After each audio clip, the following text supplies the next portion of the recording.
The Instant Group, le spécialiste du flex market, vient de publier son rapport d'étude annuelle du marché du flex market, un rapport disponible d'ailleurs sur le site imoweek.fr. Ce 4e rapport de The Instant Group donne les grandes tendances du marché 2022 et les perspectives pour 2023. Les grands entretiens, un podcast ImoWeek. Nous en parlons aujourd'hui avec Joseph Benkiran, senior directeur France Benelux de The Instant Group. Mais dans un premier temps, Joseph Benkiran nous parle de The Instant Group et de son rôle. Écoutez, Instant Group est un acteur de l'immobilier flexible. C'est un acteur à la fois conseil et prestataire de services qui existe depuis 1999, créé à Londres, donc à une époque où le marché flexible était naissant. Un certain nombre de brokers de l'époque, plutôt issus de l'immobilier classique, ont pensé utile de commencer un petit peu à orienter les utilisateurs, à les orienter dans ce qu'ils avaient considéré comme étant déjà à cette époque-là une jungle, puisque les offres sont très différentes, les produits sont très différents, les acteurs sont extrêmement différents, très disparates. Donc certains très petits, d'autres très gros, certains produits très bien situés mais très peu qualitatifs, d'autres j'ai envie de dire plus en périphérie, moins visibles, moins accessibles, mais d'excellente qualité. Et évidemment, le tout s'est accompagné de grosses disparités en termes de prix, ce qui fait que dès cette époque, dès les années 99-2000, Instant Group s'est positionné à la fois aux côtés des utilisateurs, donc pour les orienter dans les choix, pour les éclairer un petit peu dans leurs véritables besoins en tant que conseil, mais également côté opérateur, donc pour comprendre leur offre,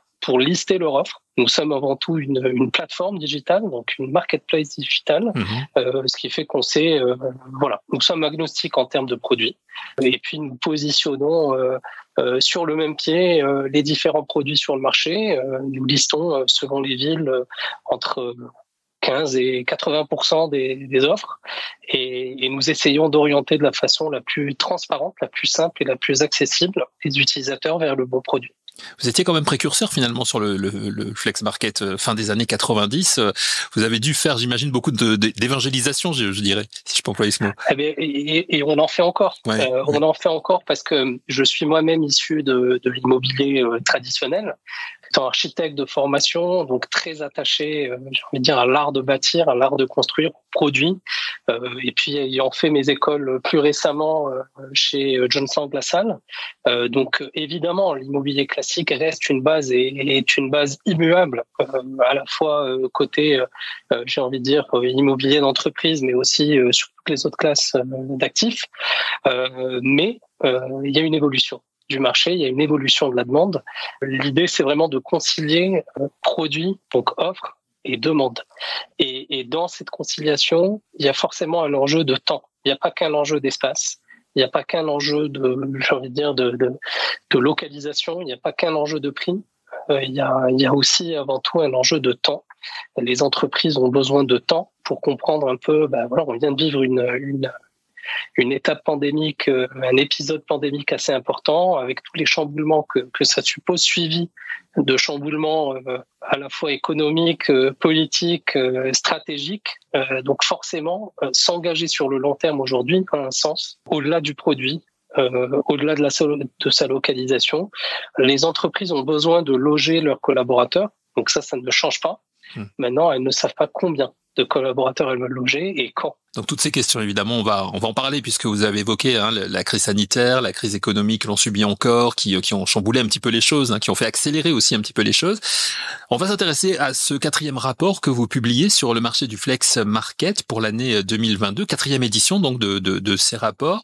2022, une année effectivement compliquée, on en parlait. Quelles sont les grandes lignes que nous donne ce rapport justement dans ce contexte ? Ce rapport s'inscrit dans la continuité de nos derniers rapports en termes d'observation. On observe une croissance forte de la demande sur les produits dits flex à l'anglo-saxonne, coworking, si on voulait simplifier dans une définition francophone.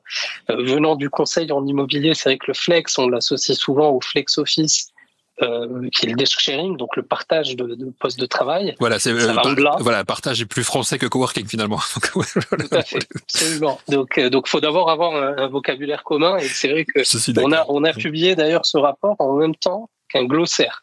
Nous sommes les premiers à avoir proposé un glossaire téléchargeable qui permet tout simplement d'aligner les définitions et de naviguer un petit peu en terrain un petit peu plus connu pour nos partenaires et nos clients, utilisateurs comme investisseurs, leur permettant de comprendre un peu certains jargons de ce métier, puisqu'il s'est développé un véritable jargon, au-delà du jargon de l'immobilier, un véritable jargon du flex, du coup.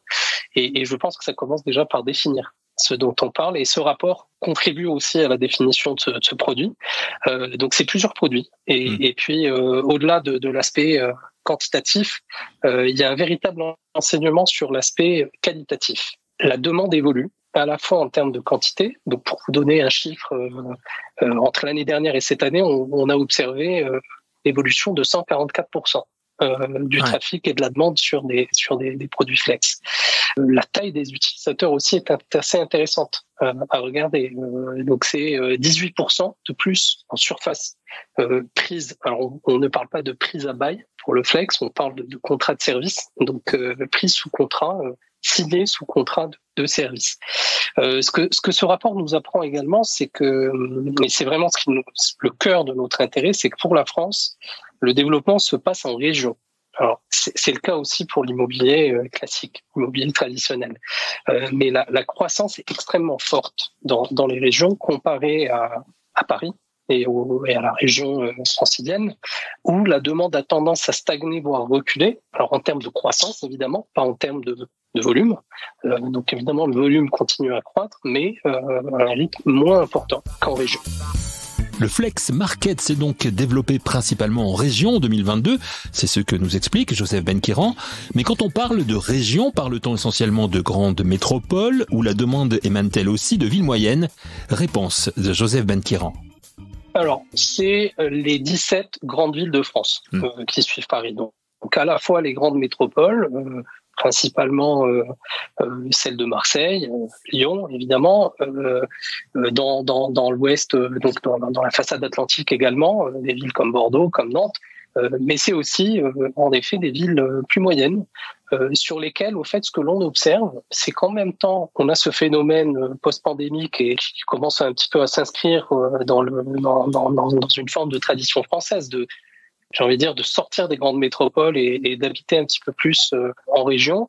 Au fait, c'est cette tendance que l'on suit. Parce que finalement, dans ce qu'on appelle le future of work, dans l'évolution des modes de travail, les collaborateurs ont non seulement envie d'un produit différent, un produit qui s'inscrit dans une temporalité spécifique, mais aussi un produit de proximité.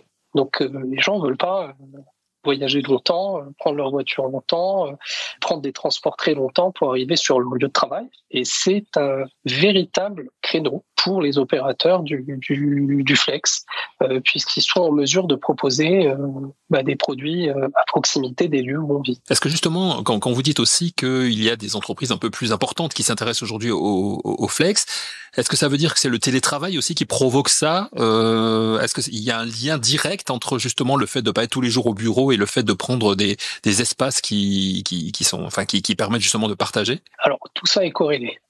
C'est corrélé via une approche que l'on aime appeler, qui est très commune dans l'industrie, le travail hybride. Le travail hybride, c'est que le travail n'est plus un seul lieu. Alors c'est encore le plus souvent un seul employeur, tant mieux, mais ça le sera peut-être de moins en moins. Donc l'hybridation, l'approche hybride touche un petit peu tous les aspects du travail, mais aussi à la relation que l'on a avec son bureau, à la relation que l'on a avec l'immobilier d'entreprise. Donc c'est multiplier les lieux, mais aussi multiplier la façon dont on occupe ces lieux. Alors je m'explique, c'est principalement 4 grands aspects, 4 grandes familles d'environnement de travail.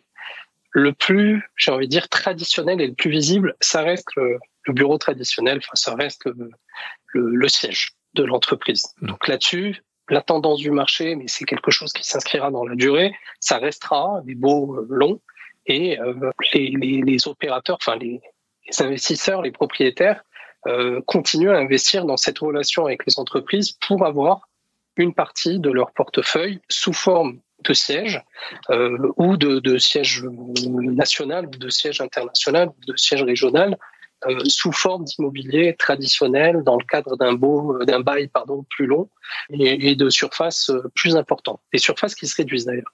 On observe une réduction moyenne lorsqu'on renouvelle un bail de l'ordre de, tout dépend des industries, mais ça va de 25 à 50% de réduction. Donc c'est quand même assez important, mais ça reste là. La deuxième famille qui vient un petit peu alimenter cette vision hybride, donc toujours en s'éloignant un petit peu de l'immobilier traditionnel, c'est ce qu'on va appeler des bureaux opérés. C'est-à-dire qu'on va être à mi-chemin entre le bureau traditionnel et l'espace en coworking, l'espace flex. Donc Instant Group, par exemple, propose des solutions de bureaux opérés, managed office, donc où on va quelque part comprendre les enjeux liés à la demande de flexibilité, mais en même temps un certain nombre d'enjeux liés aux produits. Donc on va prendre à bail pour le compte de nos clients les bureaux qui correspondent à leurs besoins. Ça peut être y compris dans le cadre d'un siège d'entreprise, mais on va leur offrir une forme de flexibilité puisqu'on va négocier en amont avec le propriétaire des conditions de sortie de ce bail qui seront adossées à notre contrat de prestation de service avec notre utilisateur final, et on va lui construire la solution d'un point de vue physique en aménageant les bureaux pour lui, comme le ferait un coworker, en gérant les services, donc que ce soit l'office management ou le community management ou encore le facility management, les opérations d'entretien et de nettoyage seront toutes dans le cadre d'un même contrat, avec un prix unique, un contrat unique, une prestation unique. Donc ça, c'est la deuxième famille. La troisième, toujours en s'éloignant encore, c'est le flex. C'est vraiment les espaces de coworking à la demande. Ça peut aller de un bureau pour une journée à une salle de réunion pour quelques heures à 100 postes de travail pour 2 ans. C'est très, très vaste comme définition. C'est différents produits également. C'est à la fois les majors, un petit peu les IWG, les WeWork, les Wojo, qui proposent une gamme de produits assez étendus, des géographies étendues et des formats de membership, des formats j'ai envie de dire d'abonnement quelque part assez flexibles. Là aussi, ça peut être pour une population donnée, ça peut être flottant, ça peut être pour une durée déterminée, ça peut être plus ouvert. Mais c'est aussi des plus petits acteurs. C'est parfois des acteurs un peu opportunistes ou des propriétaires qui décident de faire évoluer toute partie de leur parc sous forme de produits flexibles et de mettre sur le marché, de lister sur des plateformes comme la nôtre et d'autres leurs produits au format, c'est encore une fois un anglicisme, plug and play, donc ce qui permet à un utilisateur quelconque d'arriver, de se plugger et puis de se mettre à travailler. Quatrième point, pour s'éloigner complètement de l'immobilier traditionnel et compléter les quatre figures de l'immobilier hybride, c'est le télétravail.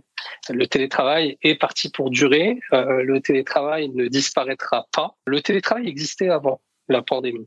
Donc la pandémie n'a fait qu'accélérer la tendance là-dessus. Donc en effet, il y a une complémentarité entre ces 4 postures.